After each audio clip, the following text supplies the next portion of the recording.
and welcome to another edition of Health Solutions with Shawn and Janet Needham, where Team Needham discusses everything healthcare. I'm your host, Shawn Needham, along with my wonderful wife, Janet, and we are streaming live from St. George, Utah. Super excited to be down here on a 10-day bike training camp, and we're doing some business while we're down here. So super excited about it. St. George is a beautiful town, and it's a lot warmer and sunnier than Eastern Washington right now. So today, I'm super excited to have Dr. Travis Parry on our show. He is going to be discussing limiting beliefs. And Dr. Travis Parry, welcome to our show. Hey, thank you both for having me. And I'm super jealous here in St. George right now. What a wonderful place to be biking. There's like 1,000 trails down there I want to keep exploring. So good for you guys. Yeah, I can tell you that after talking to a few locals about what trails to ride, it's like 10 days is not going to be enough. So we're just going to pick a couple and stick to those.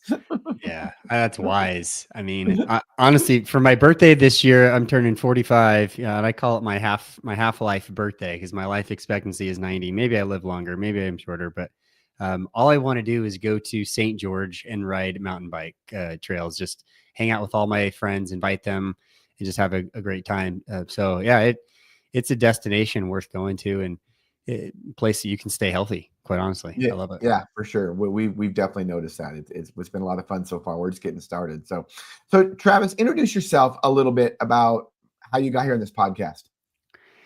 Yeah, I think one of the biggest things to talk about is just the psychological subconscious belief systems that we all struggle with that are a big part of our health.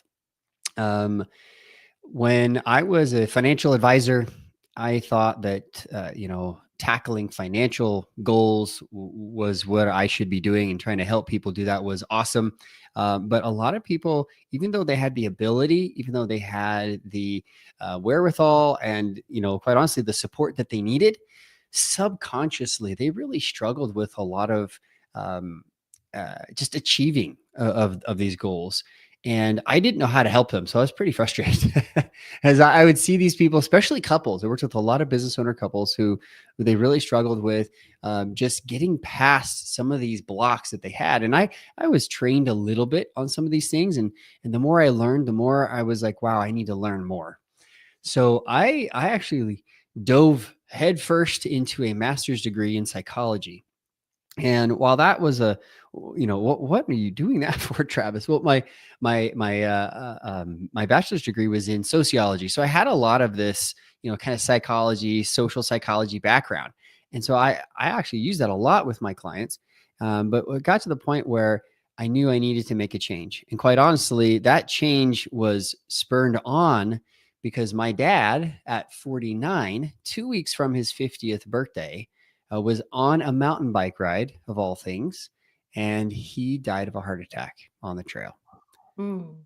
And what does that have to do with limiting blocks and beliefs and subconscious beliefs? Well, trust me, this is all related because I went on a health journey of my own. My wife and I did. It's not fair to say that I was doing this on my own alone. No way. My wife and I were trying to figure out what to do. And quite honestly,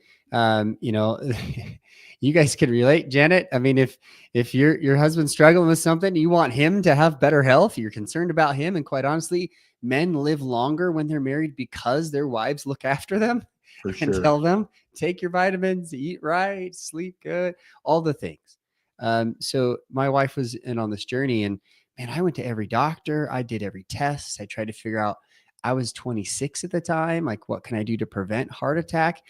Everything kept pointing back to, yes, diet and exercise. But what else? Like, my dad was already eating well. He was already exercising. Like, that wasn't it for him. They actually did the autopsy and found out that it was one of his arteries was 90-something% clogged. And he would have never known because his blood pressure wasn't high. All the indicators were just not off. So they call it the widowmaker, and it definitely was it. One of the first signs they have is death. Yeah, and that's what happened. I was just floored. Honestly, I'm still shocked. It's been 19 years as of this Wednesday, 19 years. So all that said, that trauma, all those issues, that sent me down some really interesting paths to understanding health. And as I ended up getting back to the psychological aspects, I saw stress everywhere. Stress, stress, stress, stress, stress, stress, stress. And now I was in this world of, okay, this makes sense. Especially males who don't know how to understand stress very, cope with stress a lot of the times very well. We don't talk about it. We don't, admit to our friends that this is what's going on. I'm being very gendered here right now. Of course, there are, variations of this, but as just a gender, men, we tend to kind of bottle it up, not deal with it well. And I really discovered that there was something here that I needed to make really a lifelong journey to understand. And that was our blocks, these subconscious belief systems that honestly, consciously, we're like, I want to achieve this thing. I want to do this. I want to get to this goal. I want to capture whatever our goal is. Speaking of, here January and we're talking goals and resolutions and things. But on the subconscious side, on that part of our mind, we could be actually battling against ourselves, causing the greatest stress that I've been able to uncover. And this cognitive dissonance is what they call it. It's essentially our brain fighting against ourselves. Nobody else would have an idea that it's going on. Like they can't tell this is happening. And while my dad died of this silent disease of stress that, eventually built up plaque in his arteries and in his heart and then died, I think this is causing not just physical death, but I think it's causing spiritual death for people who are very spiritual. I think it's causing relational death to those who are struggling in their relationships, financial death for those who are trying to achieve their financial goals. So I see this pivotal issue of limiting beliefs really having a crossroads to all these aspects of health. Wow, that was great, Travis. A lot to unpack. I got some questions for you. So first of all, a comment. So Friday on our podcast, Brian Linskus, he's an MD, and we talked about the things that make us healthy. We talked about sleep, diet, exercise. He added stress, and there was 5 of them. I can't remember what the other one was. And stress is very important. And on our podcast, we talk about sleep, diet, and exercise all the time. But we need to start focusing more on stress too. Now, excuse me. Here's what I will say about stress. I don't know. Help me out with this since you've done a deep dive into this. I know when I'm stressed out, I can't sleep as well, which doesn't happen that often. I usually sleep very well. So is it true that if you're sleeping well, you're probably not stressed, or not necessarily? So there's different aspects of stress, right? As you mentioned. And so stress is like, it's this huge can. Like once you rip this lid off, like, wow, what kind of stress? So I'm going to be super simplistic. And, there are stressors that you worry about all the time. Shawn, you might have been dealing with chronic stress since you were a kid and you don't even know, right? So there may be things like, oh man, I've got PTSD when this happens. Well, yeah, that could be a sign of chronic stress, right? But there may also be stressors that are acute and they're happening right now for a very short period of time. If you're dealing with the acute stress, that might actually keep you up at night because it's brand new, because it's big, and there's a deadline. Does that make sense? Mm-hmm. So it doesn't necessarily mean, just because I sleep well, it doesn't mean I'm not stressed. Some people grind their teeth when they're sleeping. Okay. If you ask any dentist or orthodontist, they're like, oh yeah, you're stressed. What are you talking about? I'm not stressed. I sleep well. You might sleep well, but you might be grinding your teeth. That's actually an indicator. That's a physiological indicator. There may be all these other physiological things. The biggest thing that I would suggest is, do a sleep study if you're really concerned about it. I've had a lot of my clients who have done sleep studies. I've told them to do sleep studies and they find, oh man, I'm just snoring. I'm not sleeping well, or some of these other things. What I also suggest is journaling. Journaling before you go to bed. One of the biggest faux pas I think that's out there is that I'm going to go to sleep and everything's going to go away. And, I'm going to be, no. What you're dealing with as soon as your head hits the pillow and you do fall asleep is a lot of times we actually go into our deepest phases of sleep right when we get to sleep. Okay. So if we go into our deepest phases of sleep, our brain is actually processing. It's going through our day. It's going through the last conversations we had. Actually, it's also tackling some of the biggest stressors we dealt with from that day. Does that make sense? And because of that, because it's doing that, your dreams are going to be, closely associated closely to what you might be dealing with. Of course, it's our subconscious mind and it's not connected. So we have no logic. So it's like, you might be, you might have a great day mountain biking. So maybe you have a dream that starts off with like, oh, I lost my mountain bike. I don't know where it is. Right. And your whole dream is you trying to chase down, like somebody stole it. Now you're on adventure. Like our dreams don't make no sense. Right. That is true. Yeah. That is so true. But they're fascinating to me because it's what you're typically stressed about and what you're processing, or at least in some point through that day, something was related. Dreams are super funny. I don't want to get off on that tangent, but you could have one thing, one detail that shows up at the end or at the middle, not necessarily at the beginning, and it kind of circles back. Anyway, that all said, why do I mention that? Well, because if you can track your sleep, if you can do a sleep study, if you can do a bunch of these things that are going to give you some indicators, it might be helpful.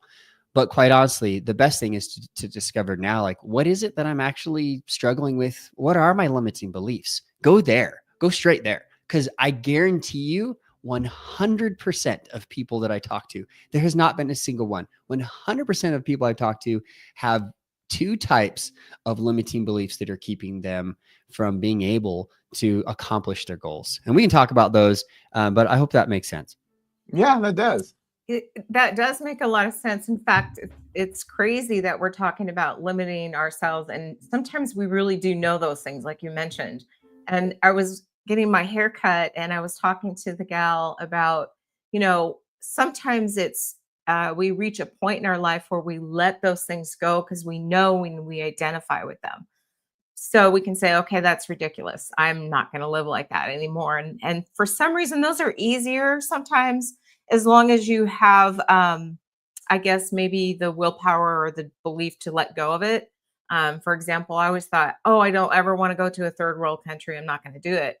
And then we did, and it wasn't so bad, right? So it's like, once you've done it, it's better, right? Like once you've made some movements forward, it seems like they kind of dissipate. And so it's like, okay, what was holding me back was ridiculous.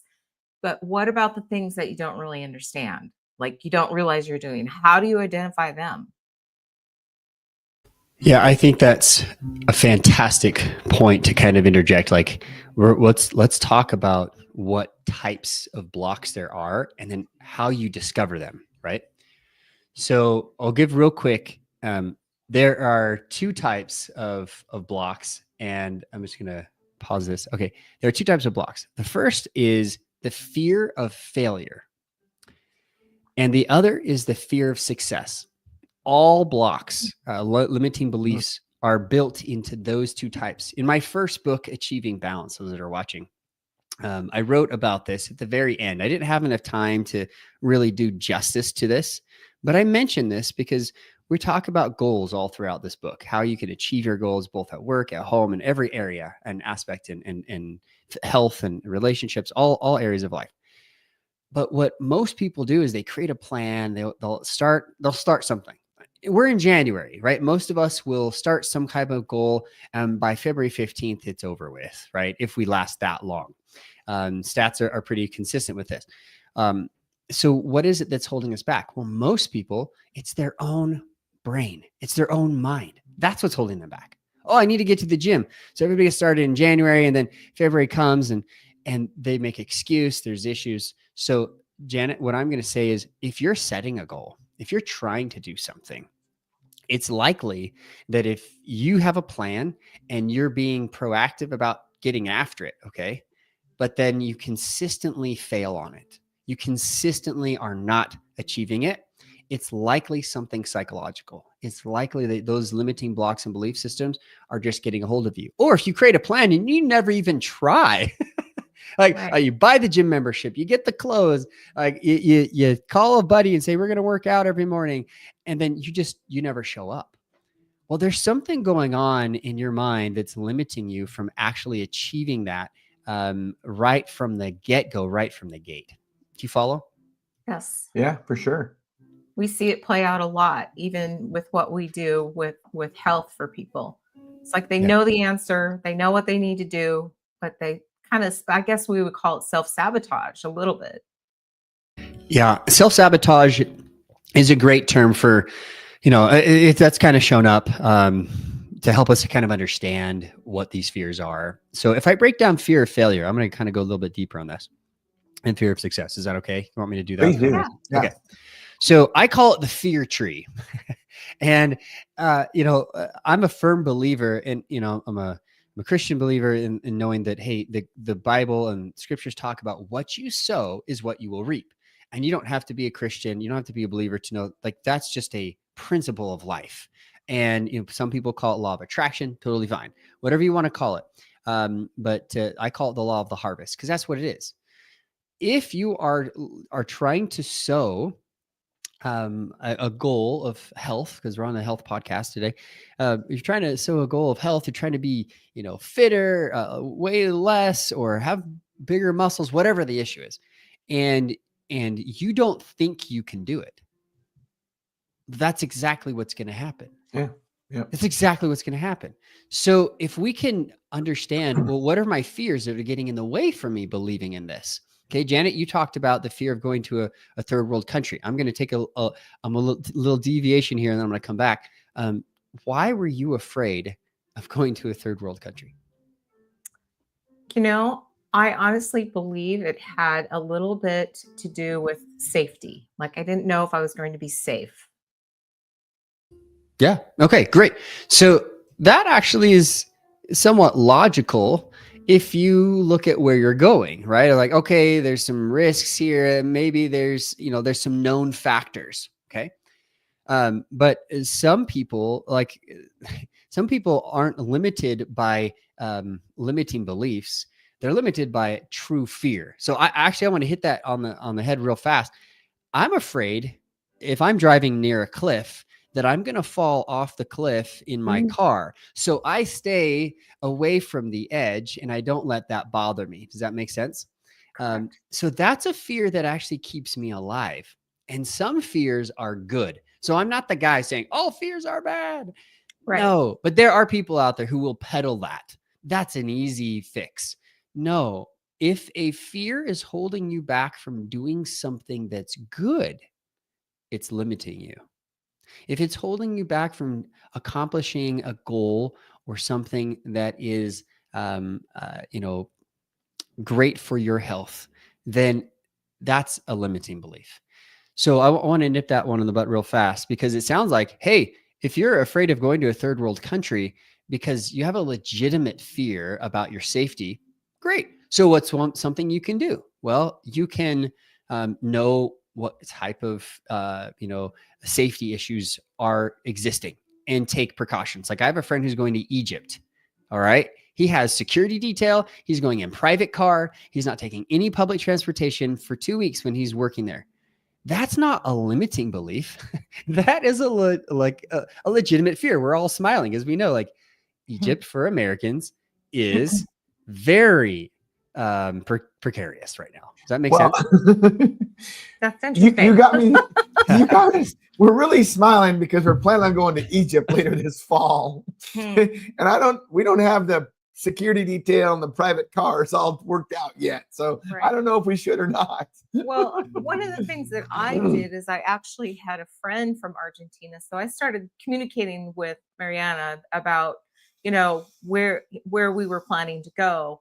And so I felt like going to a source that had real live answers for me that could help me made it different, because it's like, was this a real thing, or how was the country doing? Because there was a little bit of turmoil that was happening there. Like there's a little bit of some government and, and we actually did see a protest when we were there, but at the same time, it was very reassuring having somebody to give me the truth about what was really happening at that moment in time, because then you can reflect and decide, okay, is this okay or not, versus just like, I'm out, right?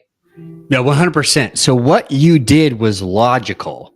Anyone who's concerned about something is going to try to figure out the problem, right? Like, okay, the problem is safety, and that could affect my health, right? And a relationship if I get pulled away and someone kidnaps me or whatever. Like, we were thinking about doing, I know it sounds crazy. We were thinking about taking a van trip, hashtag van life.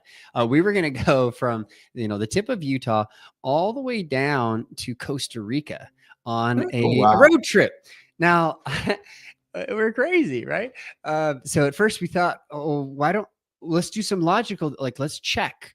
Has anybody done this before?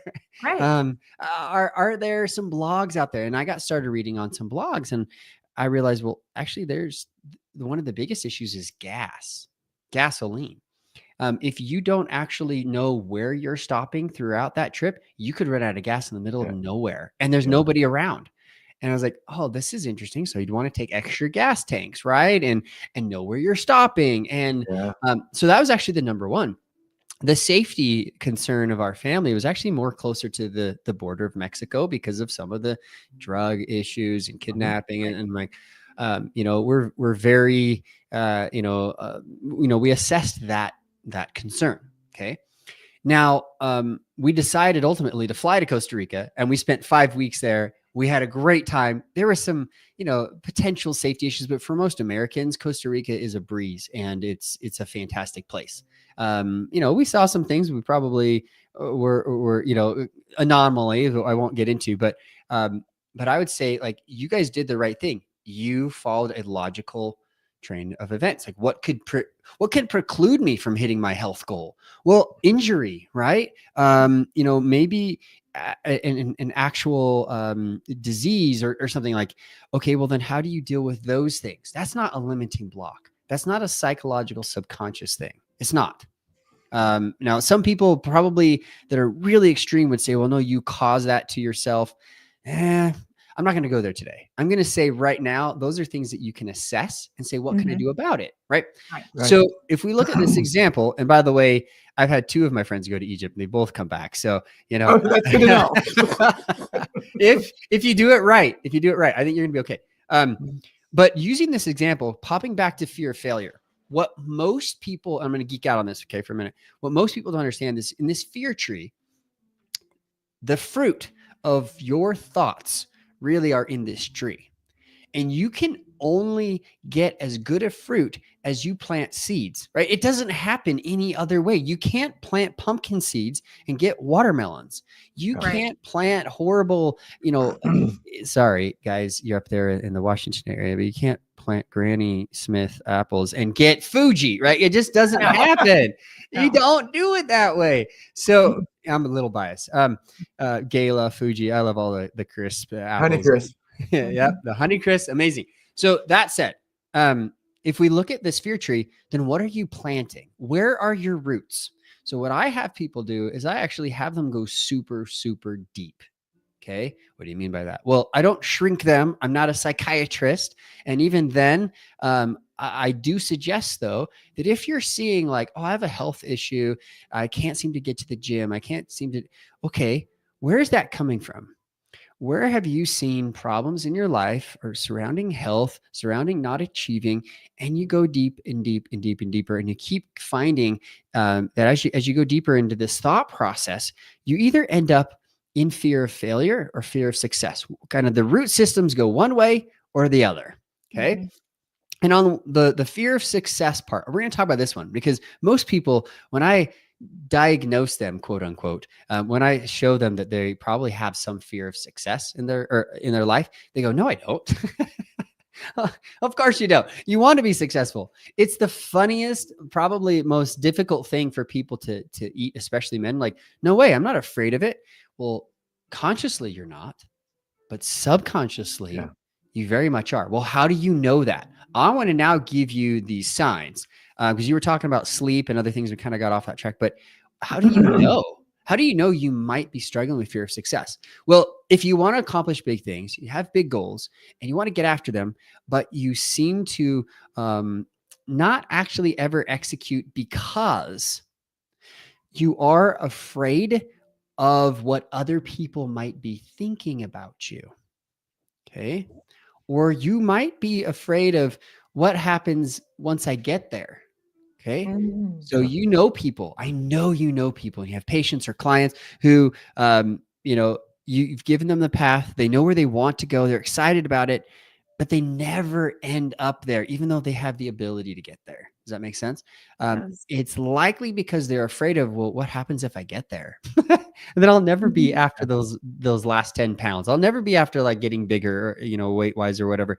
For men, especially, like what is it? So it's typically that fear of what happens when I get there.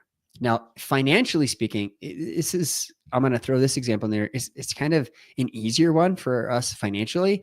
And it happens to do with a viral post that I just posted. I don't know the LinkedIn algorithm very well. I've been trying to figure this out for like 5 years. Okay. and excuse me, but I've had peaks and valleys in that system, and the algorithm is always changing. Saturday, I was just working out and I found this really funny thing about taxes. And I'm like, yes, I threw it on there, like very little thought process. And then I haven't been on LinkedIn. I never get on it over the weekend, but I was doing goals on Sunday and I pulled up something to do with my work, and a LinkedIn notification showed up, and it was my post.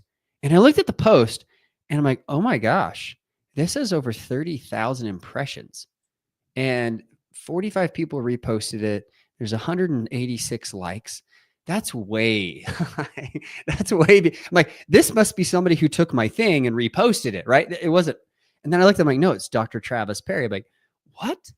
So the reason being is, and the reason why I mentioned this is because a lot of people who hit their financial goals are now have a new level of fear. Their level of fear turns now to, well, crap, now I have to pay taxes. Yeah. Okay. And this is a whole different discussion, because those of us who are like, I don't want to pay taxes. I don't want to pay taxes. I don't want to pay taxes. We're like, if we can figure it out for a while, we're self-employed and we don't pay ourselves a ton and we write everything off, then we can be in a pretty good zone. But once we get out of that zone and we start like, there's only so much we can do tax-wise, so that now the taxman is after us. And it may actually be that people who are struggling with their business and they can't scale, they can't grow, they can't figure it out. It's because subconsciously they're thinking, I don't want to be too big.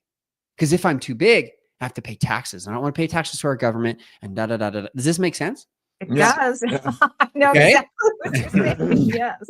And you guys are there in St. George, on a 10-day vacation. So I'm guessing this may be appropriate for you, but it's so incredible because now this post, and I'm just checking on it right now, this post is 1,127 people have liked it, 95,000 impressions. So I've never had a viral post, but this almost officially qualifies. You have to have 100,000 impressions or whatever.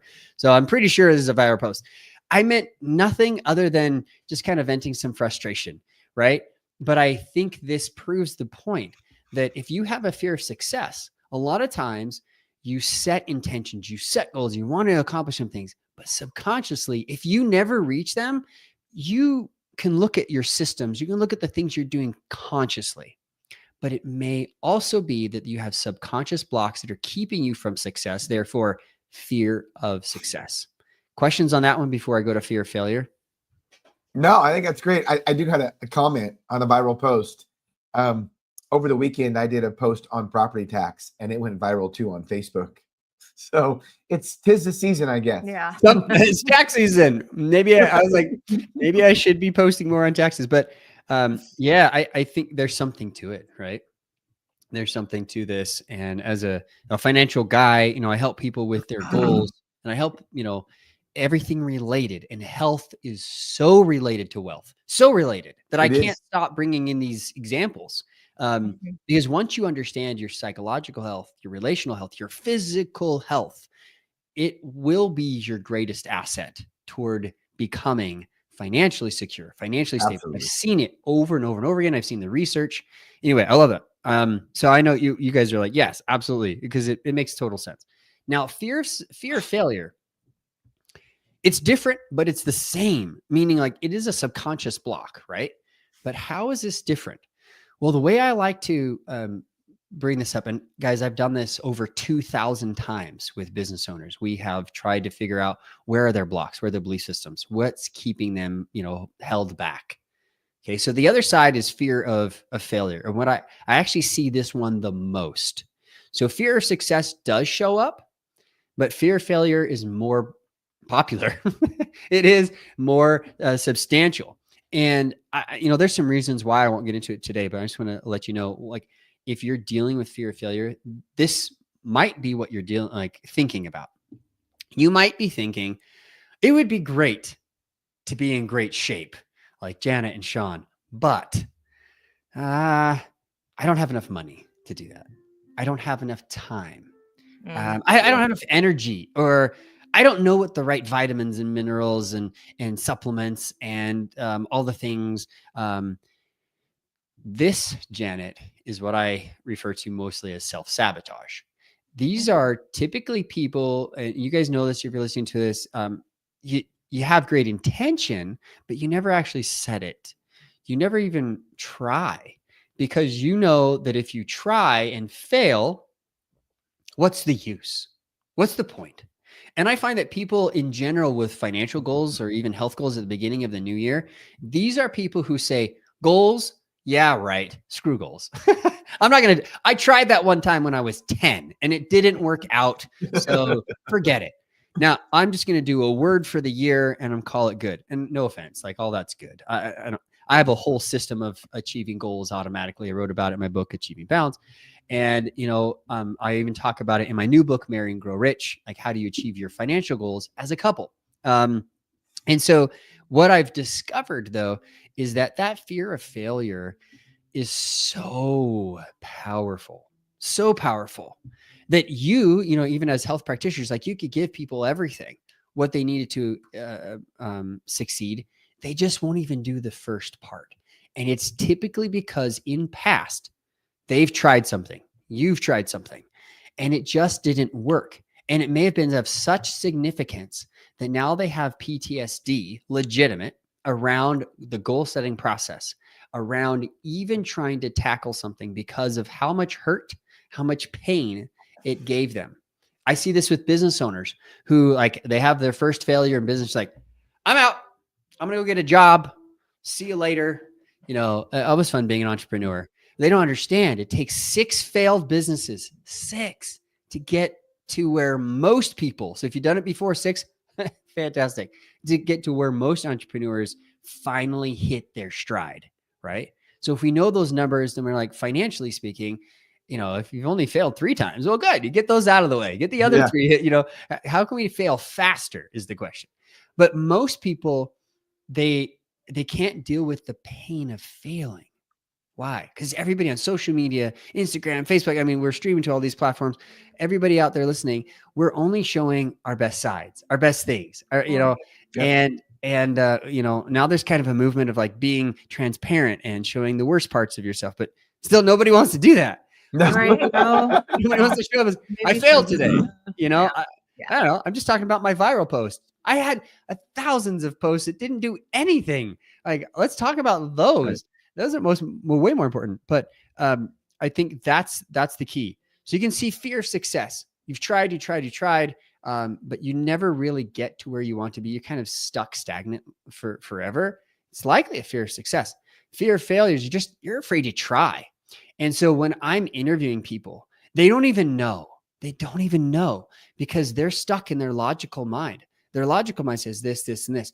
It takes someone else really to help them walk through this path and diagnose where they're at. You might be able to tell me where it hurts, but quite honestly, as a PhD, as a doctor who's been doing this for over 20 years now, especially on the financial end of things and the relational side of things. I know that people have an idea of where they might be at. They're like, oh yeah, it might be fear of success more than fear of failure, but they don't know what triggers it. So we go super deeper. We figure out what's actually triggering this. What event or series of events have happened? And I can tell you right now, to be very gendered, Shawn, a lot of it actually stems in men, childhood with sports. Interesting. A majority. Yeah. Why? Well, because they had a great coach or they had a horrible coach, or like, and then these young developing minds that are in their 13, 14, 15 years old, they still haven't really identified who they are. They're still struggling. They turn to sports for a lot of their answers in that time period. They turn to their guy friends who razz them about certain things. If they have had a great experience and they've succeeded in typically in that age group, I find a high correlation to success financially in life.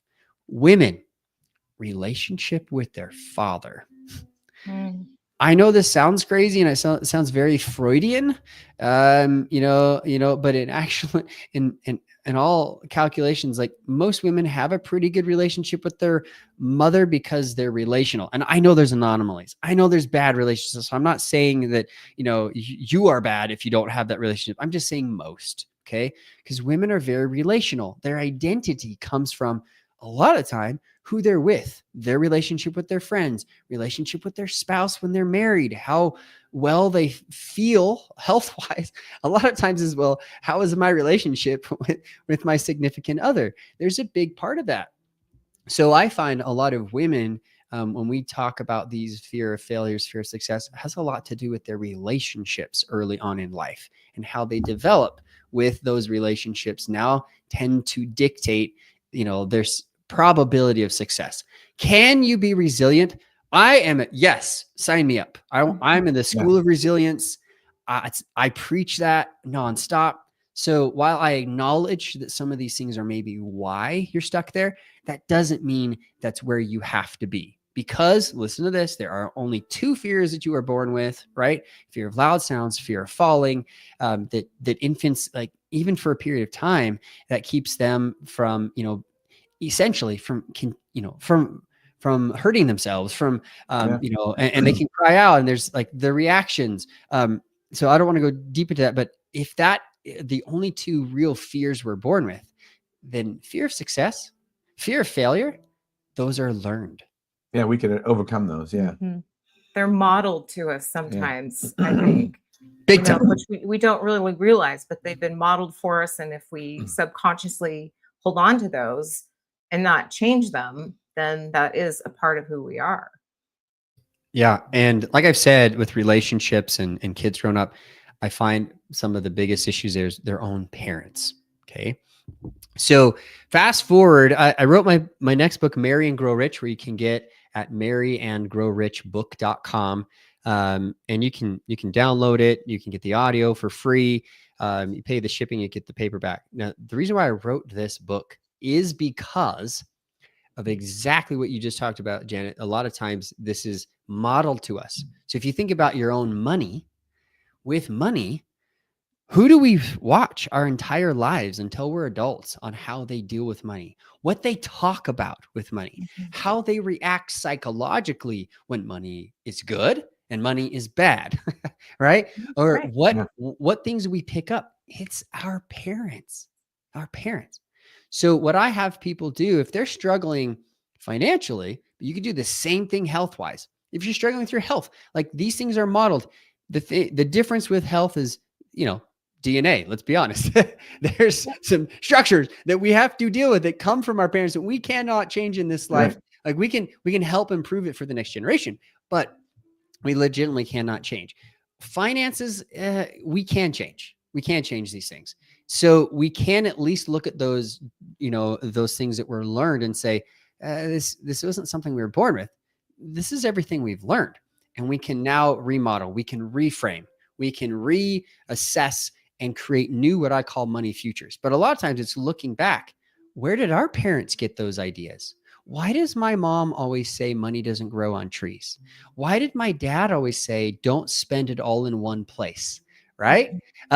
We've heard these expressions, but what is it that, that you relate to? And then honestly, if you can at least go back to grandparents and have a genogram of at least both sets of grandparents and, your parents there. And if you have additional parents, throw them in there as well. But you have at least those two parents in there, and you can know where this is coming from. Now, if you're raised by your grandparents, go back another generation, right? If they were actually your parents, fine. Then have at least 3 steps, because then you can see the progression.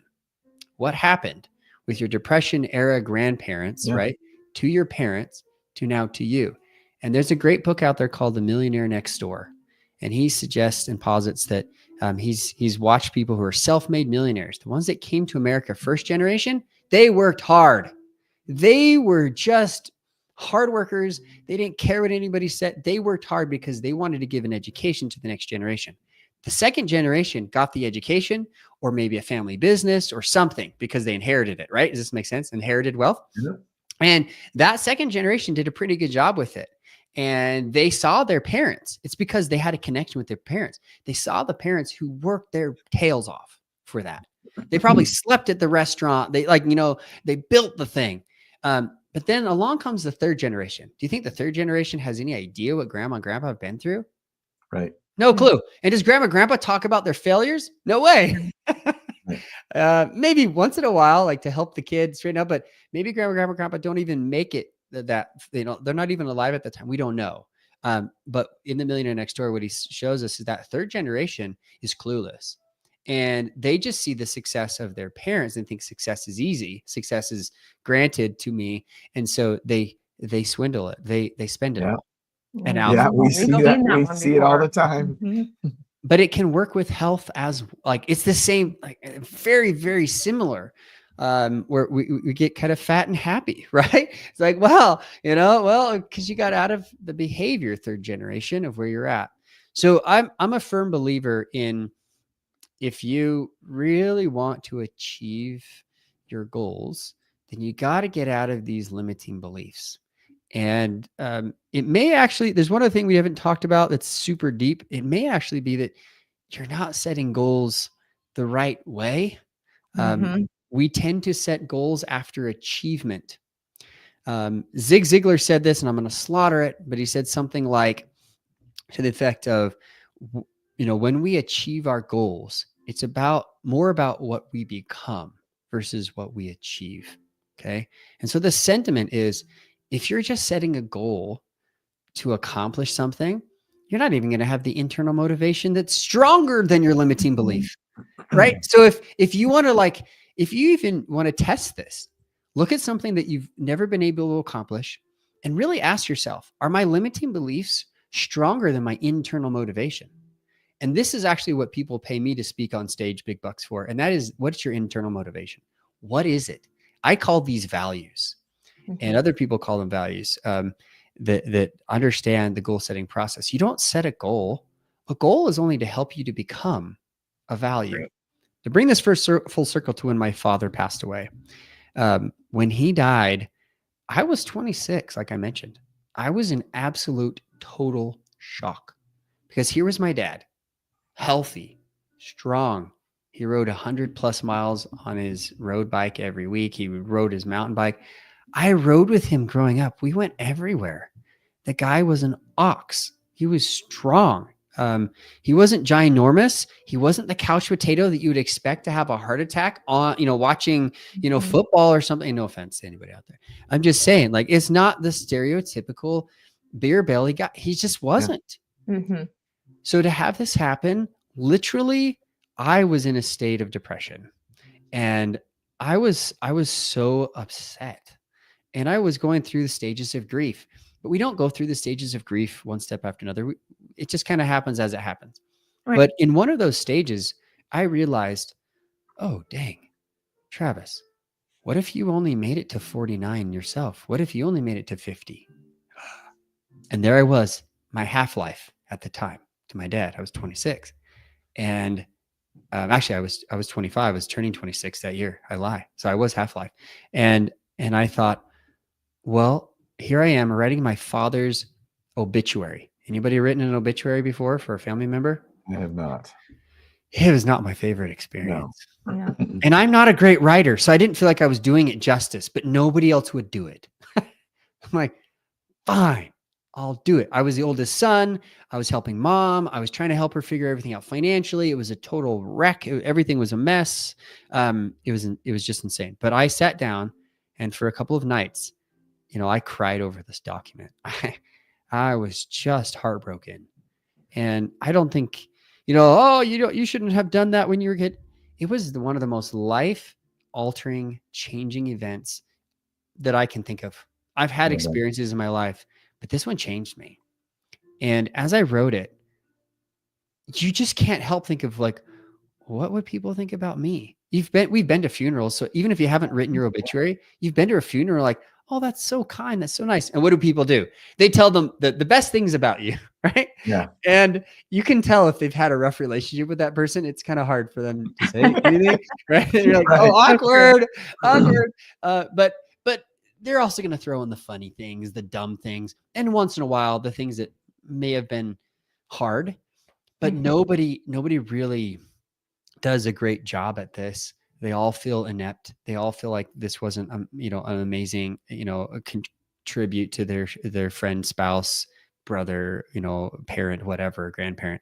I've seen it. I've been to lots of funerals, but the one thing that remains the same is that we all tend to think about, well, what will people think about me? Yeah. What will they say about me? And what's interesting is the things that I put in my dad's obituaries were values. They were values. There were some achievements. There were a couple of achievements, but quite honestly, when we die, no one's going to care about our achievements. Nobody is. And I'm a very spiritual person. I think most people are spiritual in some aspect, even if they're not religious.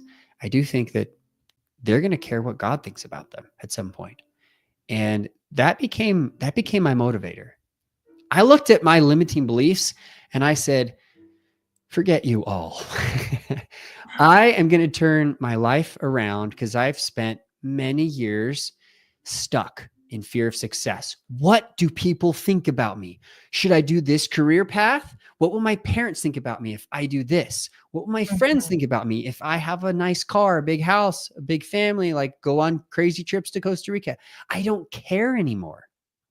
I'm living the life that I believe that I was sent on earth to do because those are my values. So now I focus less on achievement and more on value. So I think this is what a lot of people are starting to see when they do talk about the one word for this year. So I know I dissed on it earlier, but I do think it's important to be like, what are my values?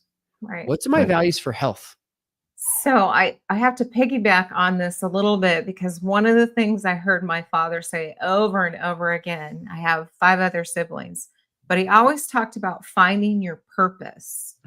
And I think that was really helpful for me because even when in our journey, we both went to school to be pharmacists. And when we graduated, I was so not happy with the job market and what I was seeing and how it was playing out.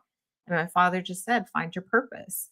And he was right, because it did come to the value system of, was I going to help people become healthier and give them the tools to do that? Or was I just going to stay in a place that I couldn't look in the mirror and recognize who I was? So it did come down to, who am I? What is my value? And that's something that Shawn and I worked really hard at in our business, is like, what are we trying to achieve and why? And the more we got closer to, okay, I can live with this because this fits with us. We know that we can go to bed at night and be happy with what we're doing as a career, but knowing that we've touched people's lives and been able to do what we set out to do, right? Because we felt like what we were in was not in line with ourselves. All those other things started changing for us. Like the bad stuff started going the right way. You nailed it. So I bring up these texts because these are super important for me. These are kind of like my my resources I use with all my clients. But Achieving Balance, my first book, you can get at achievingbalancebook.com. This talked all about values and goals and purpose. And my tagline is live life on purpose, Janet. So your dad was right. Sinek, you know, he followed this idea of, you know, find your why. It's the same thing, but this has been around literally for eons. Some people just recognize it as your purpose, your why. I call them values. And then my second book, I wanted to actually make this part of the first book. It was just too long, more than 150, 160 pages. Like most business owners, like, I can't take anymore, you know, this news. Yeah. So I wrote the second book, and in publishing it, and it's actually coming to my house tomorrow. So I'll get my first copies tomorrow. But I realized that that's only the first part of it. You can get started. You can get on the path. You can set the intention. And now the motivation should be greater than the limiting blocks, right? It should be. But what happens is there's this period of time that after you set the intention. So even really well-meaning people, February 15th, they forgot how good it felt on January 1st. And we're like, I'm going to do this.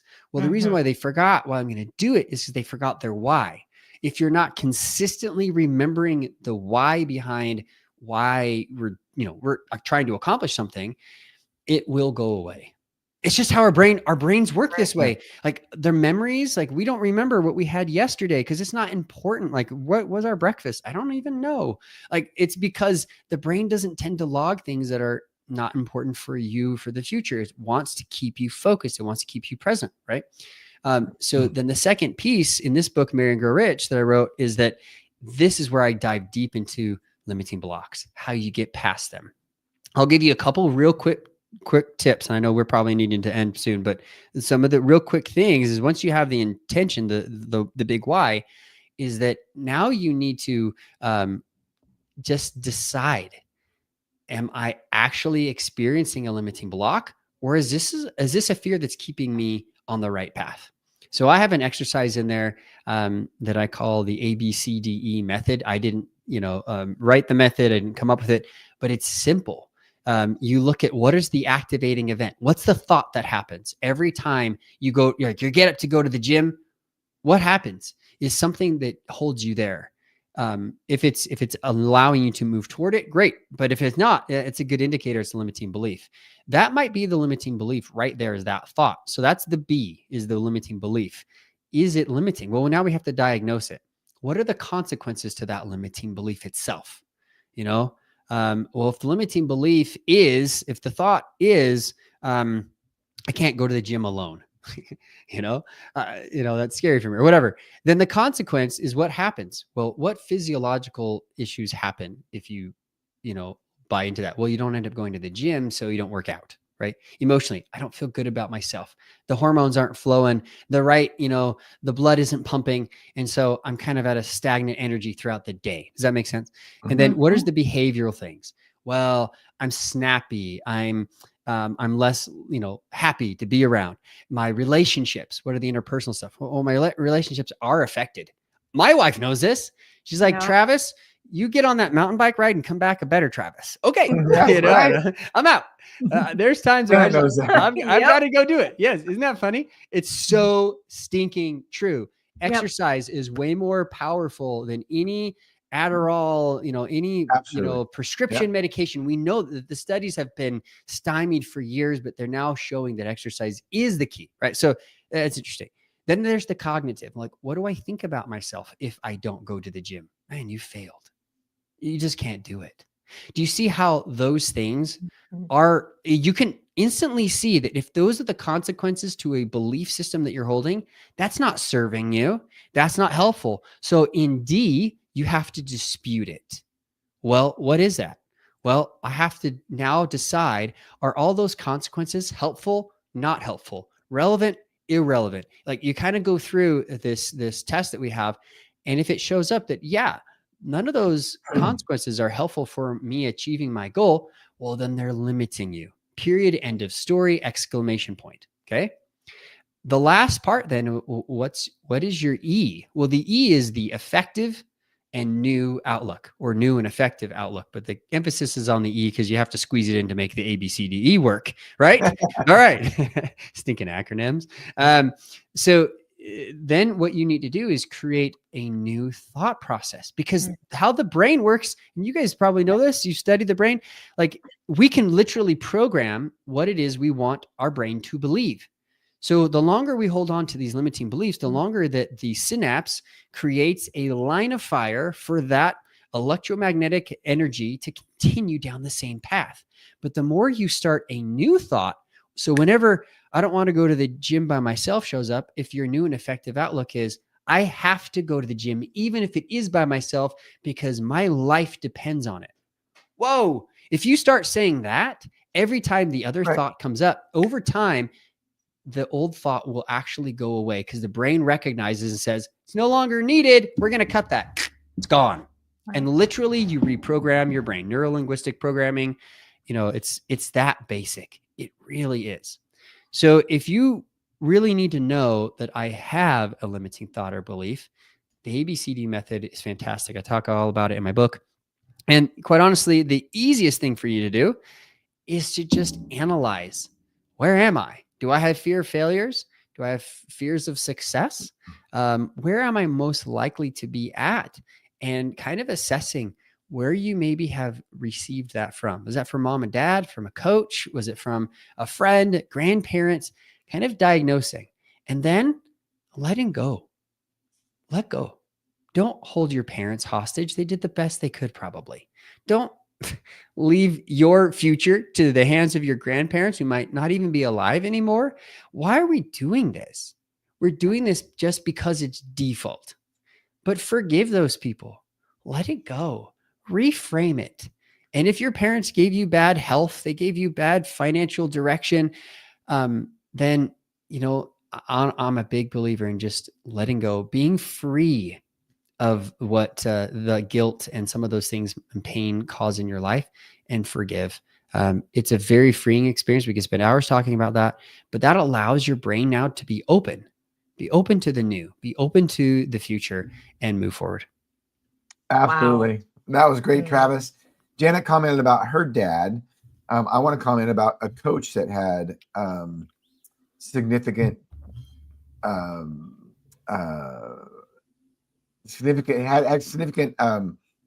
influence in my life. Nice. And he was a wrestling coach. And back early in the podcast, you said something to this effect, but I thought about it. But it was, our beliefs. What do we believe about ourselves? And this wasn't original to him. I think he quoted who said it, but I don't remember who said it originally. But he basically says, whether you think you're a winner or a loser, you're right. And it's totally true. And I've got team members in our pharmacy that we hire, I have to coach them on that sometimes. It's like, look, if you think you're going to be unsuccessful when you make a call on somebody or call a patient and try to talk to them about something, if you think it's going to go bad, it's going to go bad. I mean, that's just a fact. I mean, it's just our thoughts, what our thoughts are in our mind is really drives us. It really does. Yeah. And he's exactly right. Then the step further that I hope everybody takes away from that today, Shawn, is yes. And subconsciously, if we're not thinking what our conscious mind is thinking, it's going to continue to cause that stress. It's going to continue to create that cognitive dissonance and be a problem for you. So you nailed it. Thank you guys for letting me be here on the show today. I really appreciate being able to talk about these things. Yeah. And I'm streaming your LinkedIn here, Travis.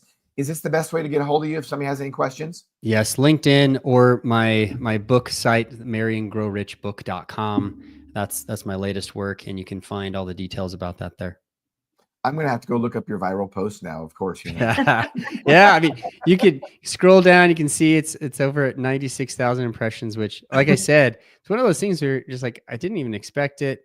And I think that's half the fun of all these social media platforms is you don't know the algorithm. You don't know it's a little bit of timing.